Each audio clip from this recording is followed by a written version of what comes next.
अभी वेनेजुएला पे भी अटैक किया था, मदुरो को कैप्चर करके ले आए थे ट्रम्प।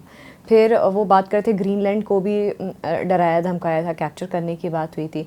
फिर क्यूबा ने अभी अपनी स्टेटमेंट दी है कि अगर ऐसा कोई भी एक्शन होगा तो we are prepared to counter US and Venezuela और ग्रीनलैंड, क्यूबा, ये इसकी तुलना आप ईरान और वेस्ट एशिया में जो युद्ध चल रहा है उसके साथ नहीं कर सकते हैं, क्योंकि जो मडुरो को वहाँ से उठा के ले लिया वो एक किस्म का स्पेशल ऑपरेशन था, जिसमें स्पेशल फोर्सेस गए और कुछ मुठभेड़ भी हुई वहाँ पर, और उसके बाद मिस्टर मडुरो को देश के बाहर ले गए। ऐसा तो पनामा में भी हुआ था एक बार 1989 में, जब यूनाइटेड स्टेट्स के स्पेशल फोर्सेस ने वहाँ पर प्रेसिडेंट नोरिएगा को भी इसी तरह बाहर निकाला था। मगर उसमें भी फ़र्क था, वेनेजुएला में यूएस के फोर्सेस बाहर से आए, मगर पनामा में तो उनका बेस था। पनामा की जो ज्योग्राफी है उसी में एक यूएस का बेस था, तो उनको सिर्फ अपने बेस से बाहर जाके नोरिएगा को कैप्चर करके फिर विमान में बाहर ले जाना था।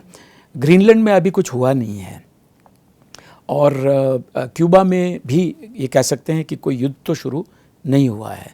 जो युद्ध हम देख रहे हैं वो जो यूएस इजराइल का युद्ध ईरान के साथ चल रहा है, आज 24 दिन हो गए हैं, और अभी भी मुझे तो नहीं लग रहा है कि युद्ध जल्दी से समाप्त होने वाला है। ये जल्दी से समाप्त नहीं हो सकता है, क्योंकि इसमें हालांकि उनकी सैन्य शक्ति बराबर नहीं है, और काफ़ी मात्रा में ईरान का जो जैसे नेवी है, एयरफोर्स है, एयर डिफेंसेस है, ये सब नष्ट हो गया है। उनके काफ़ी मिलिट्री इंडस्ट्रियल कॉम्प्लेक्स जो है, मिलिट्री इंडस्ट्रियल कॉम्प्लेक्स, वो भी नष्ट हो गया है।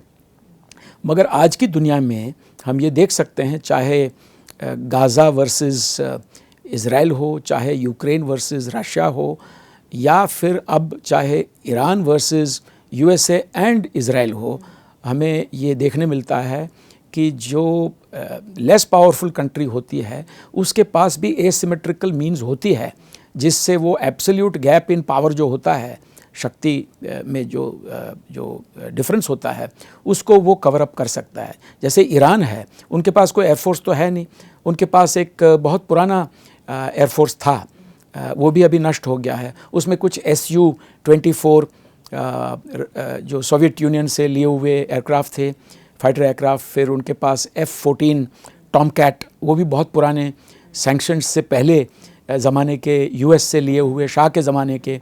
फिर F-4 फैंटम, ये भी अमेरिकन एयरक्राफ्ट है। ये सब पुराने हैं, पूरे के पूरे ऑलमोस्ट नष्ट हो गए हैं। नेवी जैसा जो भी था उनका, वो भी ख़त्म हो गया है। मगर उनके पास अभी भी आधुनिक चीज़ें हैं कुछ मिसाइल्स के क्षेत्र में, ड्रोन्स के क्षेत्र में। शाहिद ड्रोन्स की बहुत तारीफ हो रही है कि उनका जो है लेस इनएक्सपेंसिव, मतलब इतना महंगा नहीं, एक cheap yet high strike rate, एक उसकी जो परफॉर्मेंस की बात हो रही है कि, और इनफैक्ट उसने नई परिभाषा भी दे दी है मॉडर्न वॉरफेयर को। इसके साथ साथ उनका जो मिसाइल प्रोग्राम की आप बात कर रहे थे कि इस वक्त क्योंकि इतना लंबा 4th स्ट्रेट वीक ये वॉर चल रही है, तो largest and most varied missile system कहा जा रहा है इस वक्त ईरान का, और जिसमें बैलिस्टिक और क्रूज मिसाइल सारे, जिनकी रीच बहुत हायर है।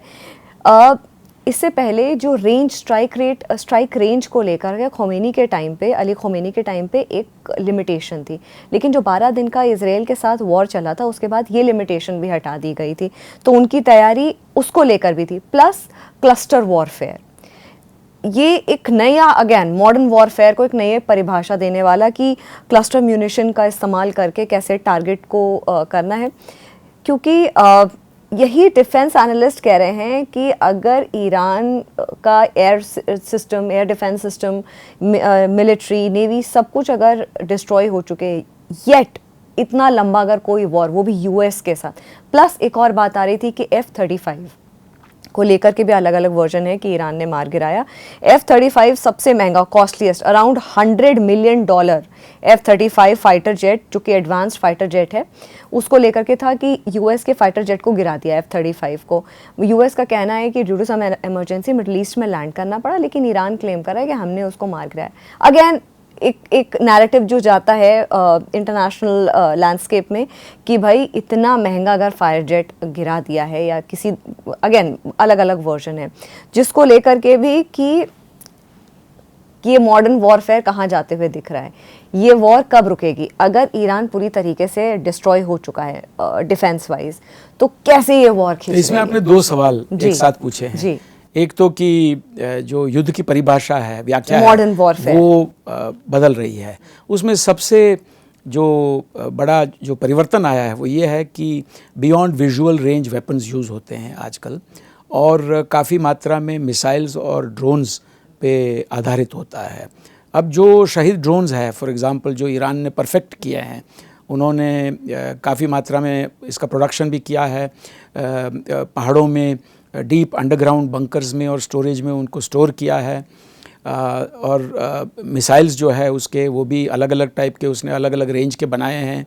ये जो है वो कई सालों से बना रहा है, और इसकी ना सिर्फ रेंज काफ़ी बड़ी होती है, इसको इंटरसेप्ट करना भी मुश्किल होता है, और जबकि कोई मिसाइल के ऊपर क्लस्टर बॉम्ब्स और बॉम्बलेट्स लगाए जाए, उस मिसाइल को अगर आप डिस्ट्रॉय भी करोगे तो उसके जो बॉम्बलेट्स है वो इमीडिएटली डिस्ट्रॉय नहीं होते, बल्कि वो डिस्ट्रक्शन के साथ साथ वो बॉम्बलेट्स भी अलग अलग जगह पे गिरते हैं और अपना नुकसान करते हैं। तो ये ईरान का जो मेन कैपेसिटी है जिससे वो यूएस जैसी महाशक्ति के साथ भी जंग लड़ सकता है, युद्ध कर सकता है, इज़राइल जैसे पावर के साथ भी युद्ध कर सकता है, इसके पीछे राज ये है कि उनके पास पर्याप्त मात्रा में उन्होंने सालों से, दशकों से उन्होंने ड्रोन्स और मिसाइल्स खूब बनाए हैं, और अंडरग्राउंड स्टोरेज में इसको छिपा छिपा के रखा है, और इसके ऊपर अलग अलग टाइप के जो वॉरहेड्स है इंक्लूडिंग क्लस्टर बॉम्ब्स वो फिट करते हैं।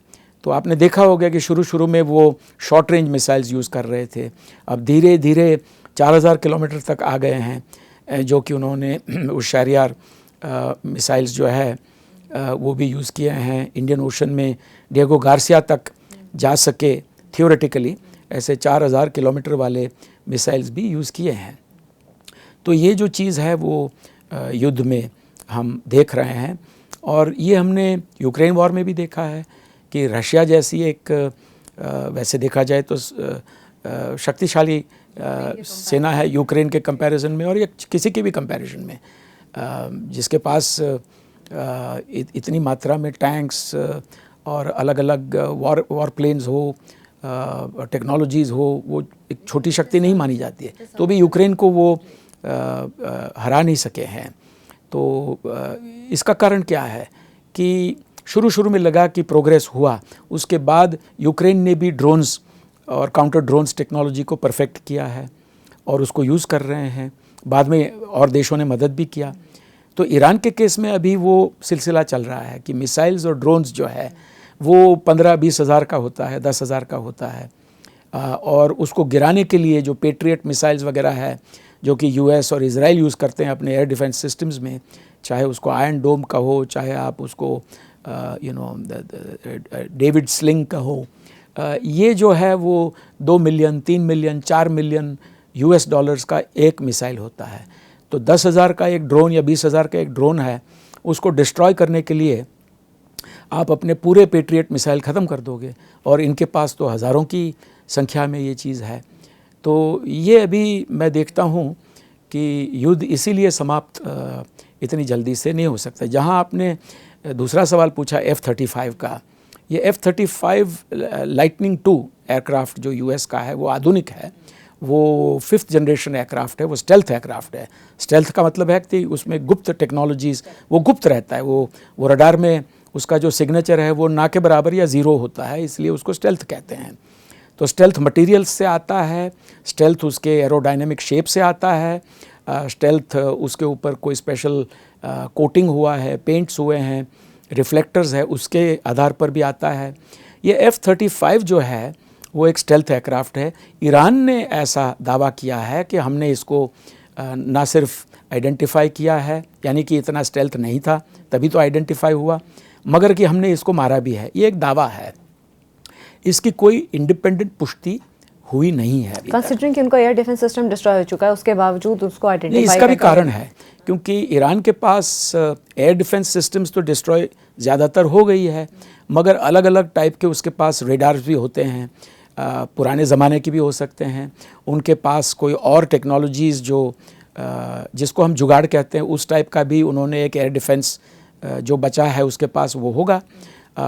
तो कई बार क्या होता है कि अगर स्टेल्थ एयरक्राफ्ट है वो अपने एनवलप, उसकी जो रेंज होती है स्टेल्थ की, उसके बाहर चल रहा है या मार्जिन्स पे चल रहा है, या कोई पायलट की एरर हुई हो, या उसके पास कोई ऐसा पेलोड हो कि जो कि स्टेल्थ का जो कैरेक्टरिस्टिक है उसको नाबूद करता है, जो पेलोड है, तो उसके आकार से भी कभी स्टेल्थ का नॉन स्टेल्थ हो जाएगा एयरक्राफ्ट।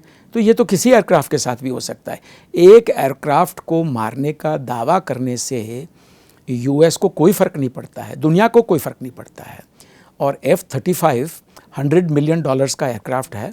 ये भी नहीं कह सकते हैं कि वो क्योंकि ईरान ने ऐसा फ़ोटो दे के एक दावा किया है तो वो एयरक्राफ्ट बिल्कुल निकम्मा है, ये ऐसे नहीं बोल सकते हम, क्योंकि वो $100 मिलियन का एक बहुत सोफिस्टिकेटेड एयरक्राफ्ट है।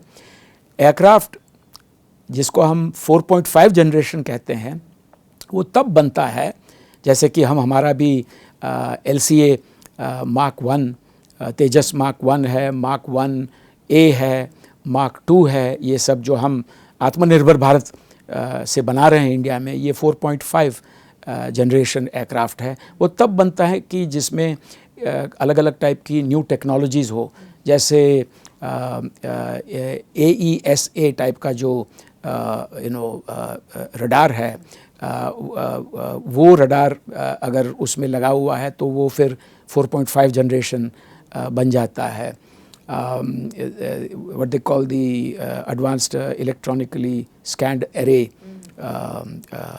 radar system, जो कि अलग अलग इलेक्ट्रॉनिक पिक्चर्स को सिमल्टेनियसली लेके एक साथ स्कैन करके एक पिक्चर में दिखा सकता है। तो अगर वो नहीं है तो वो एयरक्राफ्ट फिर 4.5 जनरेशन नहीं होता है। अगर स्टेल्थ फीचर्स नहीं है तो एयरक्राफ्ट 5th जनरेशन नहीं माना जाता है।